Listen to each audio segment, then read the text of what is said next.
Anytime I do a video on decentering your in-laws and what decentering actually means, I always get comments like, I hope you never have sons, or does your husband decenter his in-laws too, or wow, that's so sad, you need to just get along with them, those kinds of comments. And of course, people are going to get very emotional about a woman setting a boundary and saying that her in-laws aren't the center of her marriage. This isn't about me spending more time with my family or my husband spending more time with my side of the family on holidays or how we break up holidays. It is an ideology in patriarchy that in-laws are supposed to be a woman's second family. We need to decenter that concept. There's also a lot of assumptions being made that either I have kids or that my in-laws have always been just so wonderful to me. And also, if a family cares that much about their son or daughter, they're going to be kind to that spouse. Women face more scrutiny, more ostracism, more bullying, more hazing, more nastiness when they enter into a relationship with their spouse and then meet his family. And especially since we live in a patriarchal structure where, okay, now he's getting married to someone else, so he's gonna forget us, and she stole him, and it becomes this competition over a man. It is so ingrained in us in patriarchy that if a man gets married, he is then going to not give any of his attention to his family of origin. And in my case, that's simply not true. This isn't about a husband not spending time with his family or a wife spending all the holidays with hers, and that's all they do is holidays with her family. Decentering, again, means decentering from this idea that in-laws are this second family that you have to give your all to and you have to get approval from, and that you have to compromise yourself and your values in order to be worthy of their attention and their love. And since women can have internalized misogyny too, it's very obvious to me in the comments, the women who hold on to the idea that the daughter-in-law needs to go along with everything and the ones who don't. Hey guys, welcome back to my channel. How you guys doing this weekend? Good morning, good afternoon, good evening, wherever you're watching me from. Okay guys, I'm pretty sure you heard her. Today's video is about mother-in-law trauma in marriages. And there are some things she said in that video that I don't agree with. I don't think women should cut off completely from their husband's family. I don't think so. It all depends on the situation. If it is a very bad situation, then she should go ahead and do that. But if it's not that bad, I don't think so. In my culture and where I'm from, it is believed that when you get married to someone, you're not just getting married to the person alone, you're getting married to the person's entire family. That's how it goes. You're not getting married to just one person, but the entire family. That's why it's important for you to know the kind of family you're getting into. One video I made, was it yesterday or 2 days ago, I spoke about how if you're in good terms with your family and you want to get married, your family will go out and check out the family of the husband or the man or the woman you want to get married to. They want to know family history because it's important. So if the family is bad, then definitely that family will treat you badly. You get? So if you're getting married to someone, it's not just about the person, you're getting married to their family, entire family. There's also a tradition in Nigeria, not all of Nigeria, some tribes in Nigeria, that if the husband dies, the husband's brother can take over and become your husband. Yeah, we have a lot of different traditions, but I don't know if they still practice that, but that was a thing in the past. You have to do thorough research before getting married to someone, so you would know exactly what you're getting into. So for me, I don't know how a woman can navigate that situation if she finds herself in a very, very tough one. If cutting off is going to give you peace of mind, I would say go ahead and cut off. But where I come from, my tradition, if you get married to someone, you're getting married to the entire family, and it's important for you to be at peace with the entire family. That's why I think so. If you know that the family is not happy with you getting married to the husband, to your husband, that's something you have to consider before even going on to marry that person, because you're definitely not going to have peace in that marriage. You're definitely not going to have peace in that marriage. And if the man is a traditional man, I tell you, that man is not going to leave his family for you. There is no way that man will leave his family for you. So guys, in this video I will be playing videos of people that are against mother-in-laws and them trying to control their sons and their marriages and all that. And also I'll play a video of a lady that thinks that people are just saying bad things about mother-in-laws, that she doesn't think they're as bad as people say. Let's watch this video. Mother-in-law, your son is a grown man now. It's about his wife and his kids. Let them live their lives. Stop sticking your nose in the business. I'm sure you were not happy when it was happening to you with your mother-in-law. Your mother-in-law doesn't respect your marriage without telling me your mother-in-law doesn't respect your marriage. Hey, my husband and I have been married for 12 years. Somewhere in our 7th marriage, during a dinner party, his mother came by and let him know that one of his friends from Russia had moved recently to Arizona and that she had arranged for him and her to hang out and go on a date together. And she professed to him that her hope for this date was that he would fall in love and meet a nice girl and marry her. Yeah, some mother-in-laws are that bad. If they don't like you, they will do everything possible to make sure that their son leaves you. Yeah, some mother-in-laws would go extra mile to bring second wife for their sons. Yeah, some mother-in-laws might even use voodoo on you. It's that bad.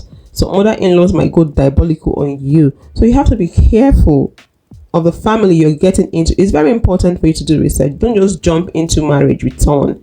No, it's very important to know the person's family background. It's very, very important, extremely important.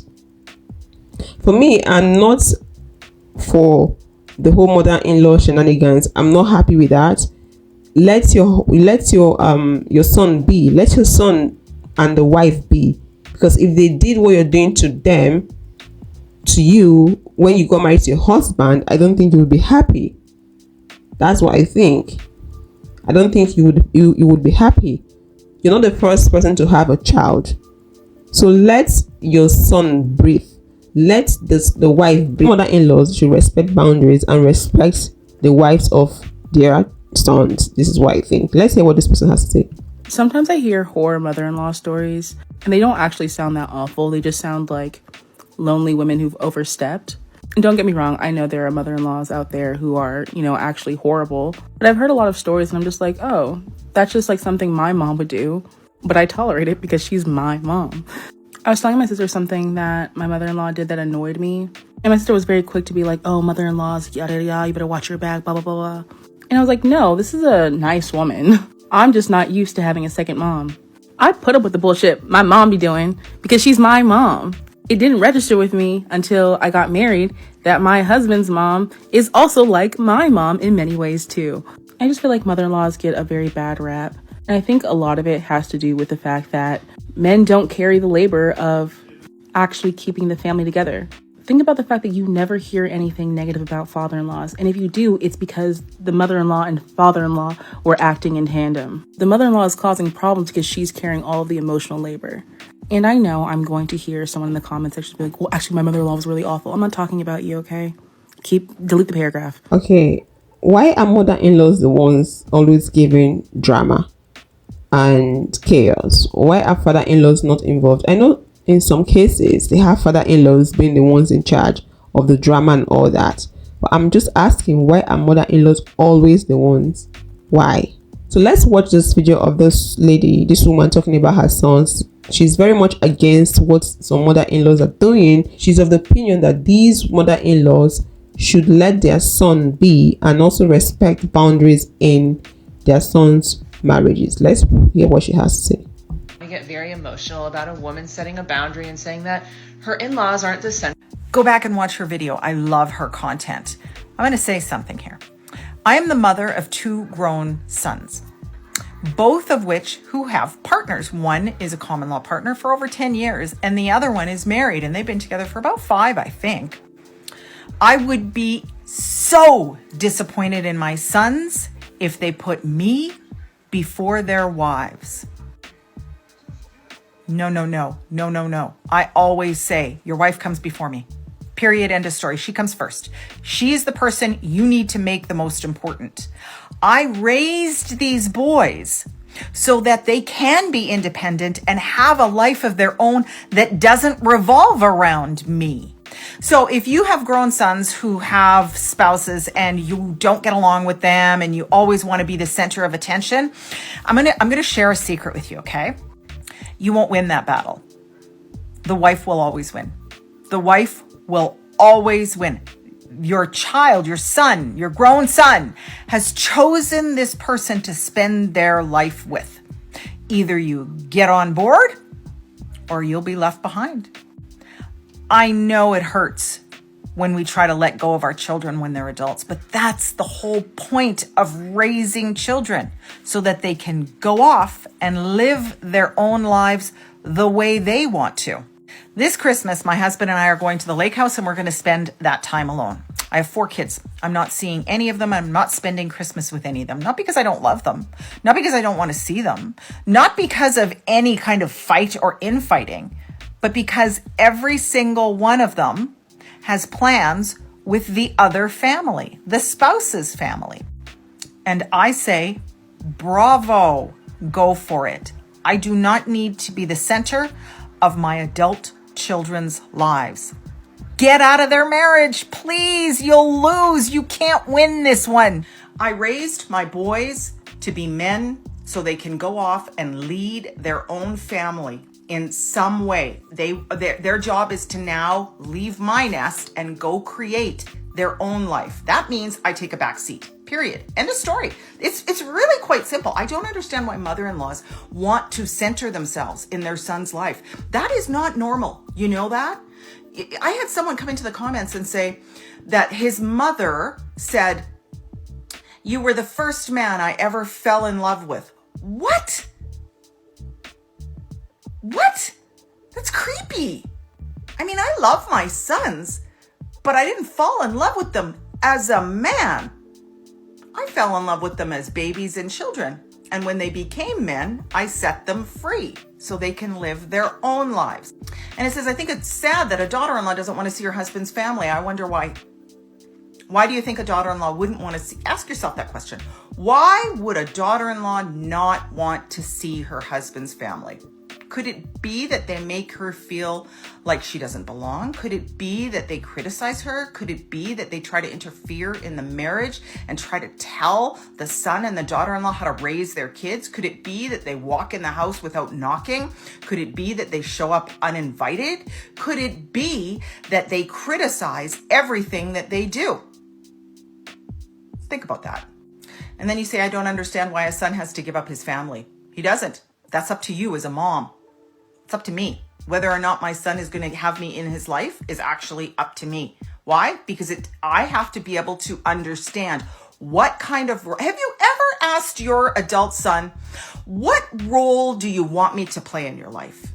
What makes you feel comfortable and what makes you feel uncomfortable? Do I do anything that makes you and your wife feel uncomfortable? Have you ever even asked him that?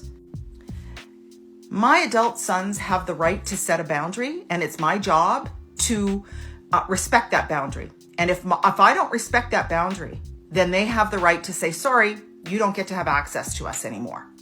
Please, women, Gen X and boomers, if you have an adult son and you're having a problem with your adult son and his wife, step back, step the frick back, step back and take a look at what you're doing. Ask your son, where are the boundaries? Can you set boundaries for me and let me know where I'm allowed to be in your life and where you don't want me to be in your life? And then be a big girl, put on your grown-up big girl panties and respect the boundaries. Then your son won't have to give up his family, but it's mostly up to you. I totally agree with what she said. Mother-in-laws, you need to respect your son's wives. You need to. It's important, because if you don't, you will be causing chaos in that marriage and you will be traumatizing that woman. And if the woman is traumatized, it means that your son will not be happy, because she will be acting out for the son, and that will definitely lead to an unhappy home and it might crumble that marriage. So think about it. think about it. And also you should be careful, because some mother-in-laws are very controlling. They want a woman that they can control. They want their sons to get married to people that they can control. I have a video coming up, and in that video the lady spoke about reasons why she thinks mother-in-laws are the way they are, the evil mother-in-laws are the way they are. She spoke about control. She spoke about how they feel some certain type of way because these women are teaching their sons what their mothers never taught them. And she also said that the mother-in-laws want people that they can control and tell them what to do. Let's see what she has to say. Some of y'all wondering why that lady don't like you. You wondering, why does my son's grandmother not like me? Why does my man's mom don't like me? Since I met her, I've been respectful. I came in her house respectful. I'm kind to her. I'm good to her son. I'm a great mother to her grandson. Why does this lady not like me? Let me tell you, she don't like you because you trying to show her son something different than what she raised him up in. You have expectations and standards for her son that she didn't never have for him. And she's offended with the fact that you trying to show her son a different life, a different way to do shit than she did. That's what it is. You have a lot of mothers out here who have raised their sons to be disabled.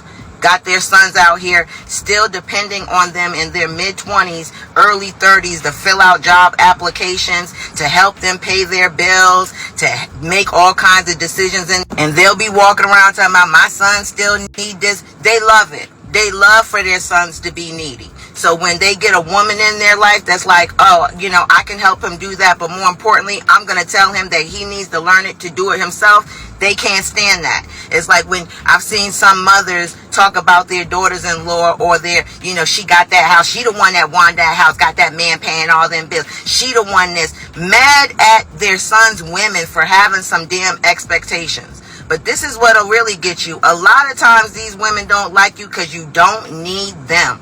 They will like that ratchet baby's mother that is dependent on them, that they had to buy a crib for and everything. They will like her more than they will like the children's mothers that just need them to be a grandmother. I don't need you to help take care of my son. I just need you to be, they can't stand you because a lot of these mothers have a need to be needed, which is why they've disabled their children.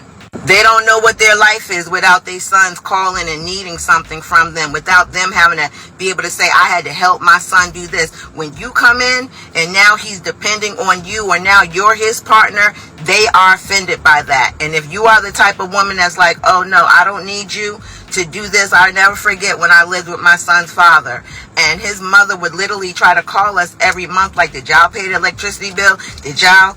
Mind you, my mother ain't checked for me since I was 17, 18 years old. So I was like, whoa. I don't need you. Mind you, I was in my 30s. I was 35 when I had my son. So I'm literally like, I don't need you to remind me to pay my bills. We good.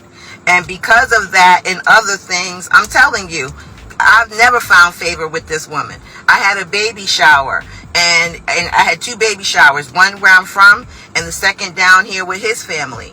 And when she saw all the things that my family gave me, she literally told me, I'm taking back everything I gave you. And she did. She took it all back. Why? Because it was like, oh, you don't need me. Where her other, you know, they were much younger. They needed her in a different way than I did. And she's always resented me because I don't need her that way. And because of that, she also doesn't always treat my son that great or make him a priority or anything like that, because it's like he got his mama. So let me tell you, some of these mothers, they're not going to like you unless you dumb yourself down, unless you act like you need them and you going to just defer everything to them. But if you are your own woman and you out here living your life and you just truly need them to be a grandparent and that's it, you're going to have some problems in these streets with them, with these type of mothers. Not all of them, but these type of narcissistic, needy mothers that raise their sons to be dependent on them. Okay guys, that is all I have for you guys in this video. Let me know your thoughts in the comment section. Please subscribe if you're yet to do so, and also like this video. Thanks for watching, and bye.